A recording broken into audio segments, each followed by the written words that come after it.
잠시 기도하고 말씀 나누도록 하겠습니다. 살아계신 하나님, 오늘도 우리 이 자리에 주의 자녀된 우리 모두를 불러 모아주시니 감사합니다.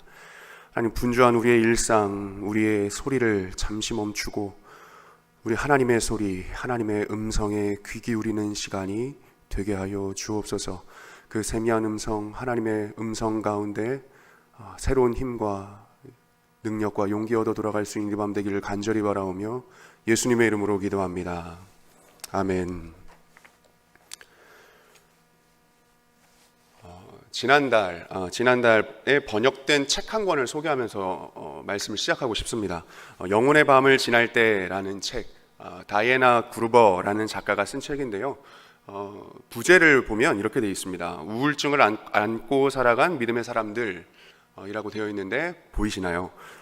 책에서는 7명의 사람을 소개합니다. 마르틴 루터, 한나 앨런, 데이빗 브레이너드, 윌리엄 쿠퍼, 찰스 스펄전, 마더 테레사, 마틴 루터 킹. 이 7명의 이름 중에 지금까지 신앙생활을 해오시면서 여럿 들어보신 이름이 있을 것입니다. 기독교 역사에서 누구나 인정할 만한 큰 흔적을 남긴 이들에게 우울증의 흔적이 있었다는 것은 굉장히 의아한 일입니다. 믿음으로 한 시대를 흔들었던 사람들에게 그런 내적인 흔들림이 있었다는 것도 굉장히 당황스러운 일입니다. 이 대목은 우리가 우울감, 우리에게 우울증이 어떤 것인지를 다시 한번 생각해 보게 만드는 대목인데요. 책에 등장하는 사람들의 반응은 되게 비슷합니다. 글을 제가 소개하면 너무 길어질 것 같아서 대강 요약하자면요. 내 안이 텅 빈 것 같다, 세상이 너무 싫다, 인생을 빨리 끝내고 싶다, 기도가 힘에 부친다, 감정도 확신도 없다, 성경은 재앙의 문을 여는 손잡이가 되었다. 이건 불신자의 고백이 아니라 목회자 내지 신학자 혹은 신실한 믿음으로 한 시대를 살아갔던 사람들의 고백입니다.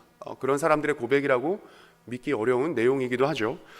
우울감이라는 것은 사람을 가리지 않고 찾아오는 것 같습니다. 저와 같은 목회자들도 예외일 수는 없겠습니다.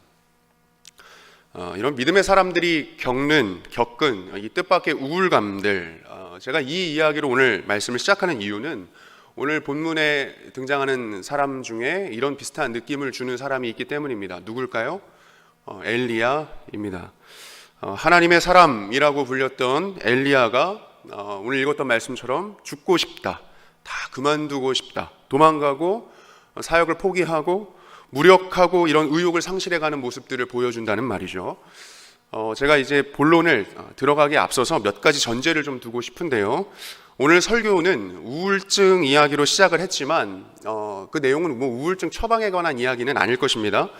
물론 엘리야의 이런 우울감의 원인에 한번 집중해 보기는 할 텐데 그렇다고 이 내용이 지금 설교의 내용이 보편적인 우울증의 처방이 될 수는 없을 것입니다.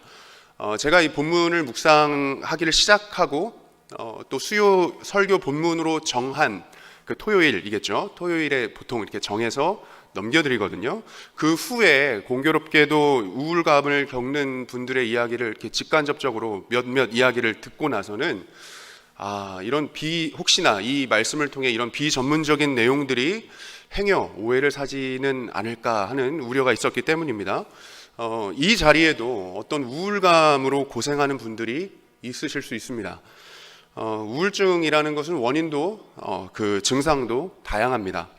사랑하는 가족을 잃었을 때 찾아오는 그 우울증, 혹은 성장기의 어떤 아픔, 상처를 극복하지 못해서 겪는 우울증, 주변으로부터 슬픈 일들을 너무나 많이 듣다 보니까 그것들이 전이 되어서 겪게 되는 경우들, 이런 것들이 있겠죠. 그래서 그런지 몰라도 그 우울증의 이름도 굉장히 다양합니다. 갱년기 우울증, 산후 우울증, 정년퇴직 우울증, 배우자 사별 후 우울증, 성공 후 우울증, 연말연시 우울증, 셀 수 없습니다. 그래서 처방도 다양할 수밖에 없습니다.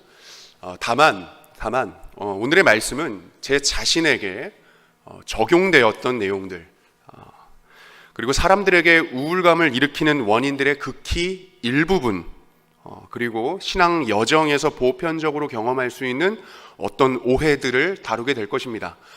말씀을 바로 한번 들어가 볼까요? 엘리야에 대한 이야기죠. 성도님들은 엘리야 하면 어떤 느낌을 받으십니까? 성경에 여러 등장을 하죠. 뭐 신약 성경으로 바로 넘어와 보면 변화산에서 예수님 옆에 섰던 인물이 누구였죠? 모세와 엘리야입니다. 여기서 모세와 엘리야가 상징하는 건 뭐 율법과 선지자 였겠고, 변화산 사건은 아마 구약 전체가 이 예수님을 비추고 있는 장면이 연출된 것으로 볼 수 있겠습니다. 구약 말미에도 엘리야를 보낼 것이다 라고 말할 정도로 엘리야는 단지 선지자 중에 유명한 사람이다 정도가 아니라 선지자 전체를 대표하는 위치에 놓여있던 인물이 엘리야였습니다. 엘리야의 이런 유명세는 아무래도 갈멜산 전투, 갈멜산에서의 영적 전투, 그러니까 바알과 아세라 선지자 850명과의 대결, 그리고 하늘에서 불이 떨어지게끔 했던 엘리야의 기도, 기손 신학가에서 바알 선지자들을 싹 처단했던 모습들, 아마 이런 용맹스러움 때문에 엘리야가 유명해지지 않았을까 생각합니다. 엘리야 홀로 850명을 감당했던 갈멜산에서의 영적 전투 말이죠. 이 내용은 오늘 함께 읽었던 열왕기상 19장의 바로 전장, 이 내용의 배경이 되기도 합니다.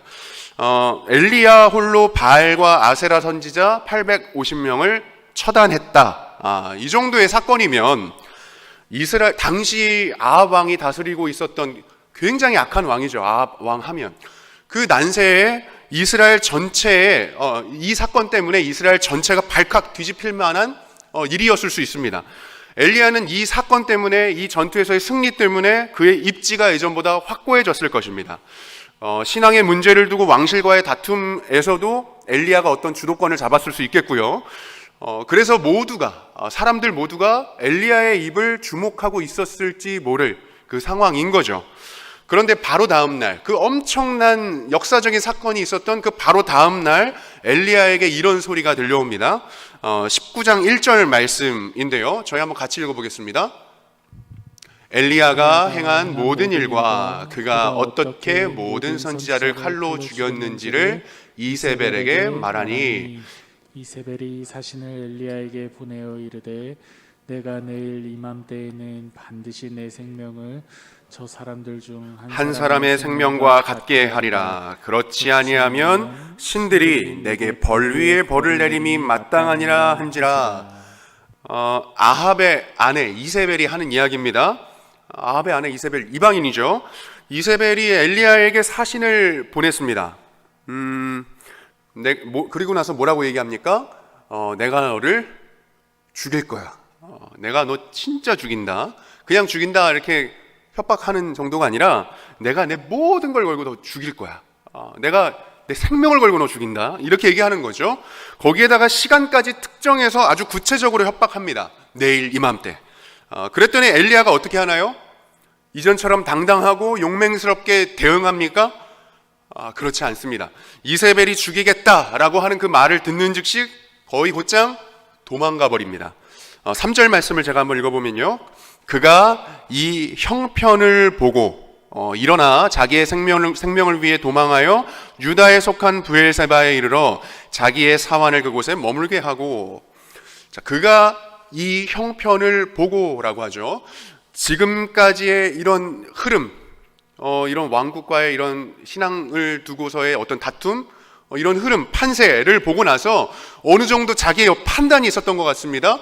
그러고는 엘리야가 안 되겠다 싶어서 도망을 가는데 어디까지 가냐 하면 유다의 브엘세바라고 하죠. 여기까지 가버립니다. 저희가 보통 이스라엘 국경을 이야기할 때 단에서부터 브엘세바까지, 그러니까 남북 경계를 이야기할 때 그렇게 얘기하거든요. 우리로 그러니까 브엘세바라고 하면 남쪽 경계의 끝인 거죠. 근데 이상한 건 엘리야가 북이스라엘 사람입니다. 북이스라엘에서 지금 이런 일이 있은 다음에 어디까지 가는 거예요? 남쪽 끝까지 가는 거죠. 어떤 거예요? 북이스라엘 정도만 벗어나는 게 아니라 아주 남쪽 끝까지 가버리는 것입니다. 엘리야는 자기가 도망할 수 있는 최대한을 도망가는 모습입니다. 그런데 이 정도로도 부족했다 싶었는지 어디까지 더 가냐 하면 4절에 보니까, 제가 읽겠습니다. 자기 자신은 광야로 들어가 하룻길쯤 가서 한 로뎀나무 아래 앉아서, 여기까지만 읽죠. 자기 사환을 브엘세바에 두고는 광야로 하룻길을 더 가버립니다. 그러니까 우리나라로 따진다면 서울에서 막 위기를 겪다가 제주도까지 도망을 갔어요. 거기서 또 어디까지 더 도망가는 거죠? 배 타고 마라도까지 막 가버리는 거죠.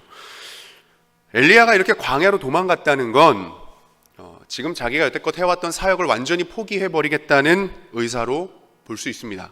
그리고 당시에 유다 왕이었던 유다 왕이 여호사밧이었는데, 여호사밧 하면 나름 괜찮은 왕, 선한 왕이었잖아요. 근데 이 아합과의 어떤 동맹 관계가 있었거든요.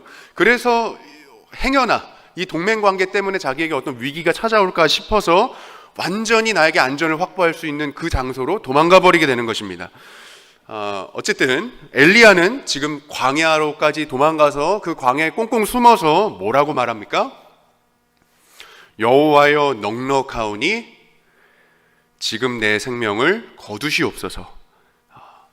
조금 편하게 이야기하면, 하나님 나 그냥 죽었으면 좋겠습니다. 그냥 확 내가 죽었으면 좋겠습니다. 더 바랄 게 없습니다. 나를 그냥 죽여주십시오. 내 조상들은 어땠는지 모르겠지만, 이 위기 순간에 내 조상들은 어떻게 반응했는지 모르겠지만, 나는 도무지 이 순간을 견딜 수가 없습니다.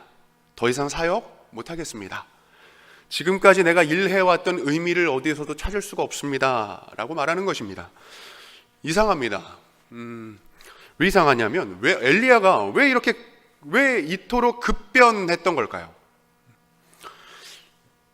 방금 전까지 18장에서 그렇게 의기양양하고 당당했던 모습을 보였던 엘리야가 이세벨이 너 죽는다 라고 하는 그 한마디 말에 그렇게 큰 충격을 받았던 걸까요? 아니면 그 이세벨의 그 한마디가 사역을 내려놓게 할 만큼, 또 그를 침체에 빠뜨릴 만큼 엄청난 말이었는지, 그게 그 정도로 결정적인 말이었는지 잘 이해가 되지 않는 부분입니다. 왜냐하면 이세벨이 여호와의 선지자들을 죽이는 일이 뭐 어제 오늘 일은 아니었고 늘상 있었던 일이었습니다. 게다가 엘리야도 이세벨의 이 잔혹함을 모를 일이 없겠죠. 이미 모든 사실을 알면서도 엘리야는 자기 목숨을 걸고 그 앞장에서 대적하며 싸웠던 모습, 당당했던 모습을 보여줍니다. 그래서 이 장면을 두고 왜 이렇게 갑자기 엘리야가 급변하는 모습을 보이나라는 이 모습을 두고 흔히들 엘리야에게 번아웃이 왔다, 엘리야가 완전히 탈진했다, 엘리야가 지금 우울증을 겪고 있다 말하기도 하는데요. 일리 있다고 생각합니다.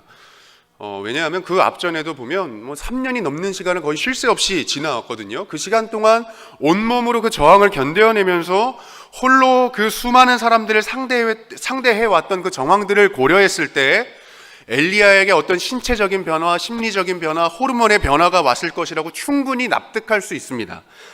그래서 엘리야를 보면서 엘리야가 그렇게 힘들었구나, 엘리야가 그 저항을 견뎌내면서 얼마나 힘들었을까, 얼마나 지쳤을까, 그런 연민을 느낄 수 있겠죠. 예를 들어서 5절의 말씀 제가 한번 읽어보겠습니다. 로뎀나무 아래에 누워 자더니 천사가 그를 어루만지며 그에게 이르되 일어나서 먹으라 하는지라. 지쳐 쓰러져 있는, 탈진해 있는, 번아웃 되어 있는 그 엘리야를 천사가 찾아와 위로하는 장면이죠. 그리고 7절도 한 번 더 읽어보면 여호와의 천사가 또 다시 와서 어루만지며 이르되 일어나 먹으라, 네가 갈 길을 다 가지 못할까 하노라 하는지라. 이 장면을 보면서요, 그렇게 탈진해 있는 그 엘리야를 하나님께서 그렇게 힘 주시고 위로해 주시는구나 생각할 수 있습니다. 맞습니다. 하나님께서는 분명 그렇게 지치고 피곤해 있는 자녀들, 피곤해 있는 자기의 사역자들, 자기의 종들을 어루만져 주시고 위로해 주시는 분이 맞죠. 하지만 이 본문에서 제가 조금 더 생각해 보고 싶은 부분이 있는데, 그건 뭐냐 하면 엘리야에게는 그로 하여금 도망과 회피라는 결정을 하게 만들었던 또 다른 맥락이 있었던 것 같기 때문입니다. 사실 엘리야만큼 헌신적이고 그 사역에 진심이었던 사람이 또 있을까 싶습니다. 엘리야 스스로도 말하기를 자기가 열심히 유별했다고 그러죠. 10절의 말씀 한번 같이 읽어주십시오. 자, 화면 보시고요. 그가 대답하되 내가 만군의 하나님 여호와께 열심히 유별하오니 이는 이스라엘 자손이 주의 언약을 버리고 주의 제단을 헐며 칼로 주의 선지자들을 죽였음이오며 오직 나만 남았거늘 그들이 내 생명을 찾아 빼앗으려 하나이다. 광야 로뎀나무 아래에 있었던 그 엘리야가 이제 막 천사들이 가져다 주는 그 음식으로 기운을 차려서 그 자리를 옮깁니다. 호렙산 어디 굴에 들어가 있는데 그때 하나님이 물으시죠. 네가 어찌하여 여기 있느냐라고 물으십니다. 그때 엘리야가 뭐라고 대답합니까? 하나님, 제가 하나님께 열심히 유별합니다. 하나님, 내가 온 힘을 다해서 하나님을 섬겼습니다. 내가 전심을 다해서 진심으로 이 사역을 감당했습니다. 그런데 결과가 어떻습니까? 지금 형편이 어떻습니까? 선지자들도 다 죽었고 나도 죽게 생겼습니다 라고 말하는 것입니다. 저는 이상합니다. 왜 이상하냐면 바알 선지자들 앞에 목숨 걸고 싸웠던 엘리야가 지금 자기의 목숨을 잃게 될지도 모른다는 그 두려움 때문에 지금 이렇게 하나님 앞에 고백하게 된다? 이상합니다. 엘리야의 이 무력감, 이전에는 자기 목숨도 아끼지 않고 싸웠던 그 엘리야의 갑작스런 이 무력감은 어디에서 온 것일까요? 엘리야의 반응에서 이상한 건 한두 가지가 아닙니다. 앞서서 죽고 싶습니다. 나를 죽여주십시오 했던 장소가 혹시 어딘지 기억하십니까? 광야의 로뎀나무 아래였죠. 남유다 브엘세바를 지나서 광야 한복판 로뎀나무 밑이었습니다. 자, 생각해 보십시오. 한번 엘리야가 정말 나를 죽여주십시오. 나 그냥 죽고 싶습니다. 이게 정말 진심이었다면 광야까지 올 일이 있었을까요? 그냥 북이스라엘에 남아있으면 되죠. 그곳에 남아서 그냥 이세벨이 사신을 보내서 너 들었던 얘기, 나 진짜 죽이겠구나 하고 그냥 그 자리에 있으면 될 것을 여기까지 찾아와서 죽여주십시오 이런단 말입니다. 정말 사역을 그만두고 싶었으면, 죽겠다 했으면 그냥 북이스라엘에 남아있으면 될 일이었습니다. 근데 현실에 낙담하고 무기력감을 가졌다고 하기에는 엘리야가 상당히 먼 길을 내려왔습니다. 100km가 넘는 거리를 내려온 거죠. 그래서 엘리야가 가졌던 그 마음은, 심정은 어쩌면 무기력감이라기보다는 아마 이 내려오는 길 어떤 감정으로 내려왔을까요? 막 어깨 축 처져서 막 이렇게 투벅투벅 내려왔을까요? 저는 조금 다르게 상상합니다. 막 씩씩거리면서 막 어떤 분노에 차서 내려오지 않았을까라는 상상을 합니다. 그래서 이 본문을 좀 감정을 담아 이렇게 한번 읽어볼 수도 있겠습니다. 하나님, 나 같은 열심을 가진 사람이 어디 있습니까? 근데 이제 나 하나도 안 남았습니다. 하나도 남은 사람이 없습니다. 이제 하나 남았습니다. 자기 하나 남았다는 거죠. 근데 하나 남은 자기도 이제는 죽게 생겼습니다 라고 말하는 것입니다. 여기에 더불어서 성경에 쓰여있지는 않지만 엘리야에게 내심 이런 마음도 있지 않았을까요? 하나님, 그래서 도대체 이 형편, 이 상황을 두고 하나님 도대체 어쩌려고 하십니까? 하나님, 나까지 죽으면 이 땅에 소망이 어디 있습니까? 라는 이야기를 하는 것이겠죠. 엘리야는 왜 이렇게 뿔이 나 있을까요? 제가 너무 뿔난 모습으로 분노를 담아 이야기한 것 같기는 하지만 엘리야는 왜 이렇게 뿔이 나 있을까요? 저는 실제 뿔이 나 있을 것 같았거든요. 엘리야가 이렇게 뿔난 이유, 왜 그럴까? 엘리야에게는 어떤 분명한 기대가 있었던 것 같습니다. 어떤 기대냐 하면 적어도 열왕기상 18장 내용까지만 생각해 보면 갈멜산 전투가 있죠. 그 전투가 있기까지 이 전투 결과만 좋으면 온 이스라엘에 어떤 큰 변화가 올 거라고 생각했겠죠. 확신했을 것입니다. 변하겠다. 지금 이 전투가 끝나면 아합도 또 이세벨도 마음을 누그러뜨리고 자기에게 항복해 올 것이고 그 온 백성들도 어떻게 하면 하나님 편에 설 수 있을지를 자기에게 물어볼 것이다. 이런 상상들, 이런 확신들을 가졌을 것입니다. 그런데 뜻밖에도 온 이스라엘은 변하기는커녕 자기에게 찾아오기는커녕 자기 집으로 돌아가 버리고 이세벨은 여전히 기고만장합니다. 엘리야에게는 현실에 대한 어떤 실망감이 따랐을 것입니다. 자기가 원하는 방향으로 현실이 펼쳐지지 않아서 겪게 되는 어떤 좌절감도 있었을 것입니다.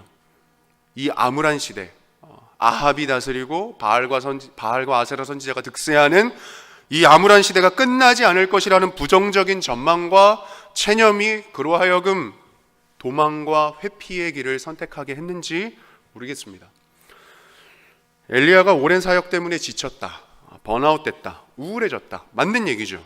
하지만 온 힘을 다해서 목숨을 다해서 사역했던 이 엘리야가 로뎀나무 아래로 자신을 몰아갔었던 그 결정적인 이유라고 하기에는 그 우울감, 그 번아웃, 그 탈진, 그것으로는 설명하기에 빈틈이 좀 있는 것 같습니다. 충분한 설명이라고 하기에는 좀 부족한 것 같습니다.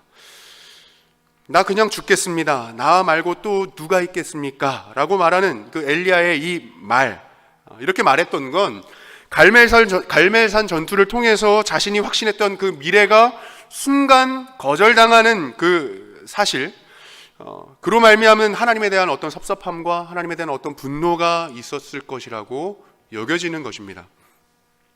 제가 이렇게 생각하는 또 다른 이유가 하나 있는데요. 그건 뭐냐 하면 엘리야는 이전까지 어떤 위기의 상황이 올 때에도 늘상 보였던 모습이 있습니다. 그건 뭐죠? 엘리야는 기도했습니다. 엘리야는 기도의 사람이었습니다. 앞선 17장, 18장 내용을 읽지는 않겠지만 한번 기억해 보십시오.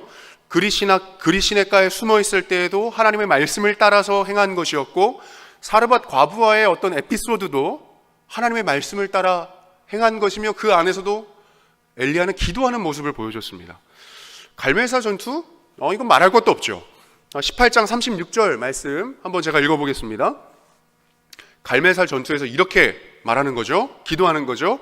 아브라함과 이삭과 이스라엘 하나님 여호와여, 주께서 이스라엘 중에서 하나님이신 것과 내가 주의 종인 것과 내가 주의 말씀대로 이 모든 일을 행하는 것을 오늘 알게 하옵소서. 우리 성도님들께서 37절 한번 읽어주십시오. 여호와여, 내게 응답하옵소서. 내게 응답하옵소서. 이 백성에게 주 여호와는 하나님이신 것과 주는 그들의 돌이키심을 알게 하옵소서. 이 기도가 끝나고 나서 바로 불이 떨어지죠. 그런데 19장이 열리고 나서 그 엄청난 역사가 사건이 끝난 후 19장이 열리면서 이세벨이 위협해 오는 그 순간에 엘리야는 어떤 위기를 만났고, 이상하게도 엘리야는 이전처럼 기도하지 않습니다. 하나님께 묻지 않았고 하나님께 듣지 않았다는 말입니다. 갈멜산 전투라는 엄청난 은혜의 사건이 끝나고 나서 엘리야는 어떤 자기만의 확신, 자기만의 프레임, 그런 것들이 만들어졌다고 상상해 볼 수 있습니다. 그래서 자기가 만들었던 어떤 프레임, 자기 확신에 어긋나는 형편, 어떤 상황으로 펼쳐지니까 적어도 이 정도의 반응은 적어도 이 정도의 변화는 있어야지 않는가라는 자기의 예측과 예상을 벗어나는 일들이 생기니까 본인도 적지 않이 당황했을 것이고, 그래서 그 형편을 살피고, 3절의 내용이죠. 19장 3절에 그 형편을 살피고 자기 판단을 따라서 도망쳐 버린 것입니다. 성도님들 생각엔 어떠신가요? 18장까지의 엘리야와 19장에서부터의 엘리야가 조금 다르게 보이십니까? 사실 우리가 이 엘리야의 사건을 두고 우리 삶을 한번 돌아볼 때 우리도 사실 언제 좌절합니까? 우리가 사실 언제 낙담하고 사실 언제 화가 나나요? 하나님의 뜻이 이루어지지 않을 때, 하나님의 뜻이 어그러질 때 막 우리가 분노하고 화가 납니까? 아니면 하나님의 뜻으로 여겼던, 하나님의 뜻으로 빙자했던 나의 뜻이 어그러질 때 화가 납니까? 후자인 경우가 훨씬 많지 않습니까? 간혹 하나님 앞에 열심히 특심이었던, 열심히 유별했던 분들이 실족하는 경우, 화가 나는 경우, 분노하는 경우는 어떤 경우입니까? 저희 교회야 그런 일은 없겠다만, 약간만 우리가 눈을 돌리고 약간만 우리가 귀를 열어서 다른 교회의 형편 아니면 다른 분들의 형편을 들어볼 때 이런 비슷한 이야기들을 솔찬히 들을 수 있습니다. 자기 확신 안에 갇혀서, 자기 계산 안에 갇혀서 하나님의 뜻이라고 말하면서 사실상 자기의 뜻을 구하다가 실족하며 분노하고 화를 내는 거죠. 그래서 그 삐뚤어진 열심으로 분노하고 실족하다 결국에는 그런 모습으로 자신을 학대하고 그 삐뚤어진 열심 때문에 자신을 오히려 고통스럽게 만드는 결과를 가져오는 것을 들을 때가 있습니다. 엘리야는 지금 자기 확신에 갇혀서 자기 뜻을 구하다가 실족했습니다.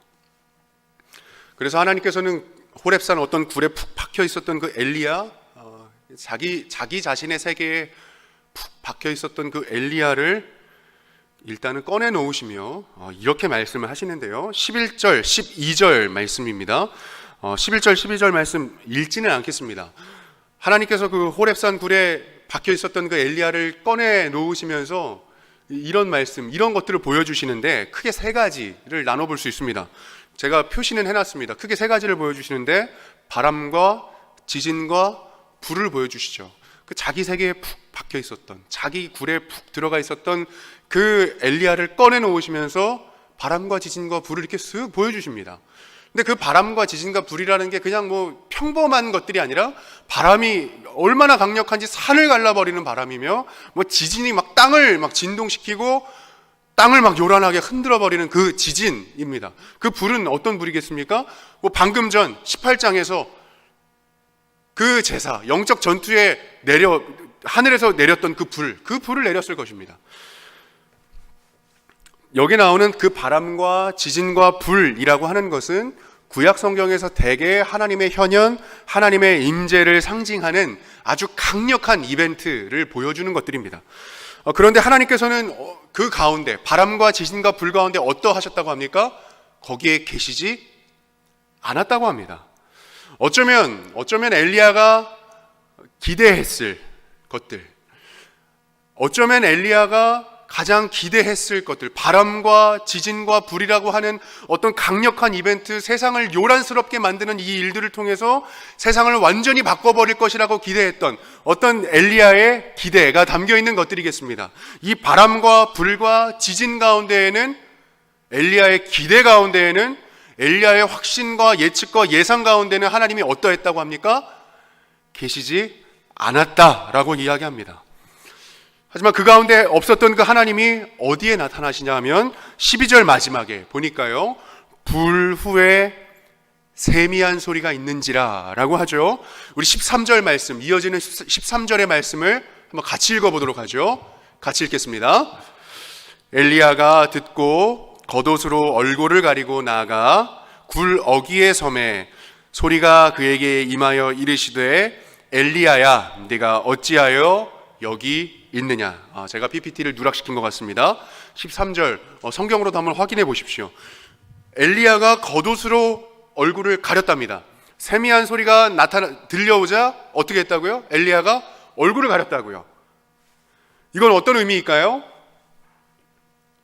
얼굴을 가렸다는 건 그 가운데 하나님이 있었다는 얘기죠. 그 가운데 하나님의 영광과 하나님의 임재, 하나님의 현현이 드러났다는 이야기인 거죠. 그렇다면 궁금해지죠. 세미한 소리, 하나님이 임재하셨다는, 하나님이 현현하셨다는 이 세미한 소리는 무엇인가? 그리고 왜 하필 하나님께서는 바람도 지진도 불도 아닌 세미한 소리 가운데 하나님은 임재하셨는가? 라는 것입니다. 먼저의 질문이죠. 세미한 소리는 무엇인가? 세미한 소리가 뭘까요? 세미한 소리가 뭘까요? 히브리어를 그대로 직역해 보면 부드러운 고요함이라고 할 수 있는데 와닿으십니까? 부드러운 고요함 와닿으십니까? 제가 좀 더 팁을 얻기 위해서 다른 영어 번역본 성경을 보니까 제가 그냥 영어를 읽지 않고 바로 한번 읽어보죠. 부드러운 속삭임, 고요한 작은 소리. 한번 상상해 보십시오. 어디 세미한 소리가 무엇인지, 세미한 소리 가운데 하나님이 임재하셨다는 게 어떤 느낌일지를 한번 상상해 보십시오. 낮은 속삭임, 부드러운 바람소리, 그리고 정적. 이렇게 표현하는데 느낌이 오시나요? 소리입니다. 근데 소리는 소리인데 소리 같지는 않습니다. 정적이라고도 하니까요. 마치 이런 느낌일 수 있겠죠. 바람과 지진과 불과 같은 그 요란한 현상, 요란한 소리가 지나간 후에 모든 것이 멈춘 사이 들려오는 그 고요함, 그 고요한 상황 가운데 내 감각을 깨우는 어떤 미세한 소리들, 공기의 떨림, 바람의 움직임, 마치 이런 것들, 지금 방금 제가 말을 멈추었을 때 뭔가 웅 하는 어떤 그런 떨림들. 하나님은 왜 엘리야에게 이런 정적, 이런 고요함, 이런 미세한 소리 가운데 하나님께서는 왜 엘리야에게 다가가신 걸까요? 엘리야의 그 내면을 상상하면서 우리가 한번 추측해 볼 수 있는데, 엘리야는 어땠습니까? 엘리야는 그때 그 마음, 그 심정이 어땠습니까? 갈멜산 전투, 그 엄청난 사건이 지나가고 나서 무언가 자기 확신이 생겼다고 했죠. 그러니까 이러면 끝나겠지. 자, 이 전투, 이런 요란한 전투면 끝나겠지. 라고 하는 어떤 자기 확신이 있었고, 그래서 이세벨의 항복을 받아낼 것이라고 생각했던 그 상황에, 그 상황은 그대로 정리되지 않고 전혀 다른 상황으로 펼쳐지는 것입니다. 엘리야가 가졌던 그 확신과 엘리야의 그 전망이 나쁜 것은 아닙니다. 이 정도면 끝나겠지. 이 정도면 아합과 이세벨이 항복하겠지. 이건 결코 나쁜 전망은 아닙니다. 이대로 흘러가야 순적한 것이고, 이대로 흘러가야 어떻게 보면 선한 결과를 가져올 수 있을 것이라 누구나 그렇게 희망할 수 있는 상황일 것입니다. 그런데 문제는 그 전망이, 그 예측이 아무리 선해 보이는 것이라 할지라도, 아무리 그럴듯해 보이는 것이라 할지라도 그 엘리야의 셈법과 엘리야의 예측이 하나님의 셈법과 동일하지 않을 때는 문제가 될 수 있는 거죠. 엘리야가 지금 자기 확신에 가득 차서 말했다, 가득 차 있었다는 것을 달리 표현한다면 어떻게 말할 수 있겠습니까? 엘리야의 지금 내면은, 엘리야의 그 마음은 아마 자기의 소리로 가득 차 있었을 것입니다. 자기의 예측, 자기의 전망, 자기의 판단으로 가득 차 있었을 것입니다. 엘리야의 마음에는 온통 자기의 셈법 뿐입니다. 만약 그렇지 않았다면, 만약 엘리야가 자기의 마음에 자기의 생각으로 가득하지 않았다면 엘리야는 기도했을 것입니다. 언제요? 이세벨이 자기를 죽이겠다는 그 위협을 들었을 때에 엘리야는 즉시 기도했을 것입니다. 엘리야는 하나님께 물었겠죠. 하나님, 지금 이런 영적 전투가 있었고, 이런 승리가 있었고, 나는 이런 승리 후에 이런 결과를 예상했는데 하나님, 상황이 이렇게 펼쳐졌습니다. 하나님, 이게 무슨 상황입니까? 하나님, 이세벨이 이렇게 나오는데 나는 도대체 어떻게 해야 합니까? 라는 기도를 했을 것입니다. 하나님께 물었을 것입니다. 하지만 엘리야는 이런 물음 없이 자기 임의대로 행동하기 시작했습니다. 하나님은 그렇게 일하실 리 없다. 하나님은 우리에게, 이 이스라엘에게 이런 미래를 준비하실 리 없다. 그래서 그런 자기의 확신을 가지고 사역하다가 그 상황 때문에, 원치 않았던 상황 때문에 원망하게 되는 거죠. 하지만 하나님께서는 그 자기 확신으로 가득 차 있던 엘리야를 그 미세한 소리, 그 침묵, 그 고요함, 그 정적으로 엘리야의 확신을 균열내고 계십니다. 우리 서로의 기도 생활을 한번 돌아봤으면 좋겠습니다. 우리의 기도 생활, 행역 그렇지는 않습니까? 자기 확신에 찬 간구, 그런 간구로 인한 어떤 분주함, 구체적으로 얘기를 한다면 이것도 기도해야 하고, 저것도 기도해야 하고, 하나님 이렇게 해주셨으면 좋겠고, 저건 저렇게 해주시기를 간구하고, 우리의 확신과 우리의 소원이 앞선 나머지 주의 뜻이 이루어지기 위해서 내가 무엇을 순종해야 하는지를 하나님 앞에 구하기보다 오히려 하나님을 가르치는 듯한 태도로 우리가 기도하며 간구하지는 않냐는 것입니다. 그리고 우리의 자기의 확신에 찬 간구가 이루어지지 않을 때 낙담하고 좌절하고 원망하며 그 자리에서 우울감으로 가득 채우는 그런 모습이 있지는 않은지 말입니다. 만약 우리의 기도가 대화라는 것이 맞는 말이라면 우리는 기도 가운데 우리의 소리, 우리의 생각을 멈추고 하나님의 소리를 듣는 과정, 듣는 차례가 반드시 필요할 것입니다. 엘리야에게 그것이 필요했고 또 우리에게 동일하게 그것이 필요한 거죠. 웰즈의 시인이자 성공의 사제였던 RS 토마스, 로날드 토마스라는 분이 이런 글을 남겼는데요. 무릎 꿇기라는 제목의 시입니다. 다른 책에 실렸던 것을 이 부분만 제가 따로 떼어서 가져왔는데 제가 한번 읽어보겠습니다. 한번 들어보십시오. 하나님, 저로 말하게 하소서. 허나 아직은 아닙니다. 제가 말하면 저를 통해 말씀하시는 분은 하나님인데도 무언가 사라지고 맙니다. 다시 한번 읽어보겠습니다. 하나님, 저로 하여금 말하게 하소서. 허나 아직은 아닙니다. 제가 말하면 저를 통해 말씀하시는 분은 하나님인데도 무언가 사라지고 맙니다. 이 시를 통해 어떤 느낌을 받으십니까? 행여 기도자가 나의 기대, 나의 간구, 나의 확신이 하나님의 음성을 가리울까? 하나님의 음성을 못 듣게 할까 싶어서 침묵하며 기다리는 그 시인의 기다림, 그것이 보이지 않으십니까? 오늘 세미한 음성으로 엘리야에게 다가가시는 하나님께서 아마 엘리야에게 이것을 의도했는지도 모르겠습니다. 하나님께서는 침묵 속에서 우리의 확신을 잠재우십니다.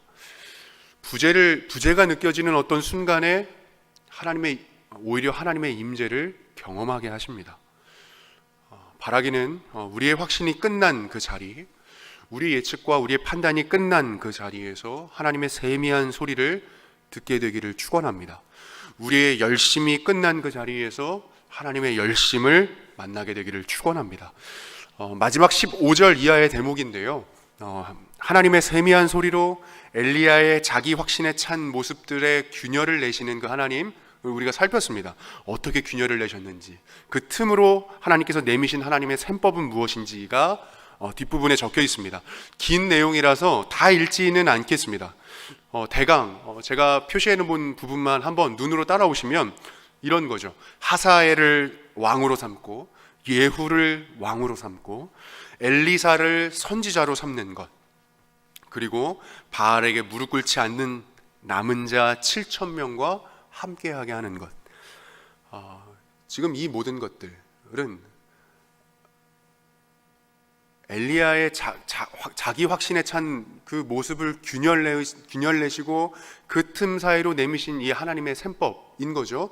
이 내용들은 사실상 엘리야가 이전까지는 예측하지도 못했던, 기대할 수도 없었던 내용들입니다. 엘리야의 계산에는 속해 있지 않았던 것들입니다.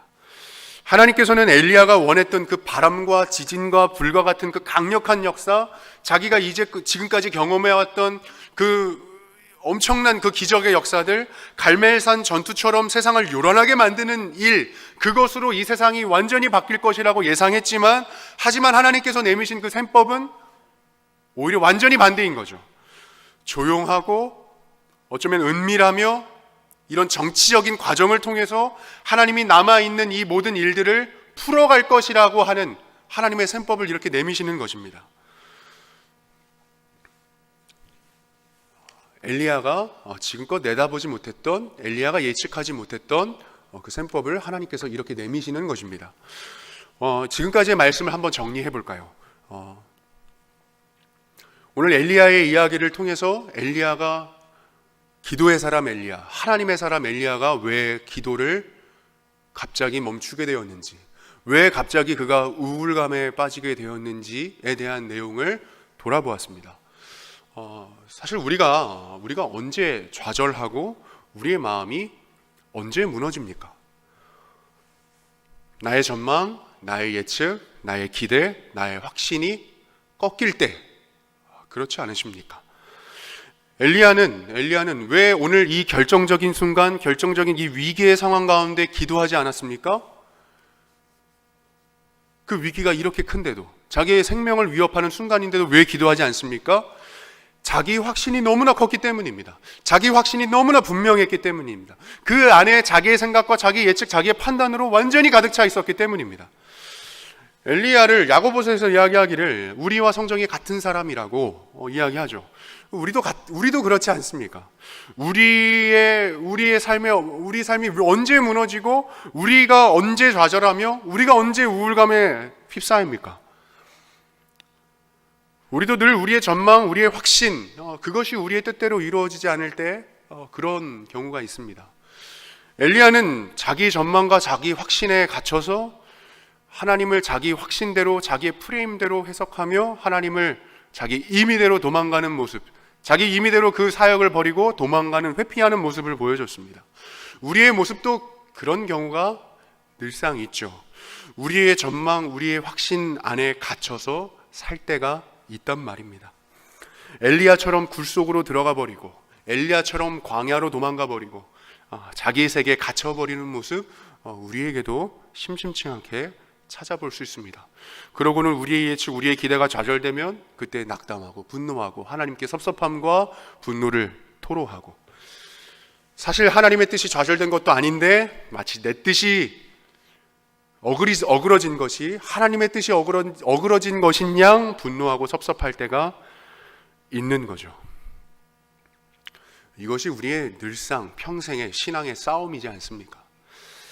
나의 확신이 하나님의 확신보다, 하나님의 뜻보다 앞서지 않게 하는 것, 나의 열심이 하나님의 열심을 앞서지 않게 하는 것, 늘 그 앞에 나의 열심을 누그러뜨리고 하나님의 열심을 바라보는 것, 나의 안에 있는 이 요란한 소리들을 멈추고 하나님의 세미한 소리에 귀 기울이는 것, 그것이 우리 평생의 신앙의 싸움일 것입니다. 바라기는 나의 경험과 나의 신앙의 어떤 경험과 연륜들이 만들어내는 그 소리에 귀 기울이기보다 하나님의 세미한 소리에 귀 기울일 수 있는 우리 모두가 되기를 바랍니다. 나의 확신과 기대를 넘어서 내가 기대할 수도 없었던 셈법과 모양으로 우리 삶에 일하시는 그 하나님을 바라볼 수 있는 우리 모든 성도님들 되시기를 주님의 이름으로 간절히 축원합니다. 기도하겠습니다.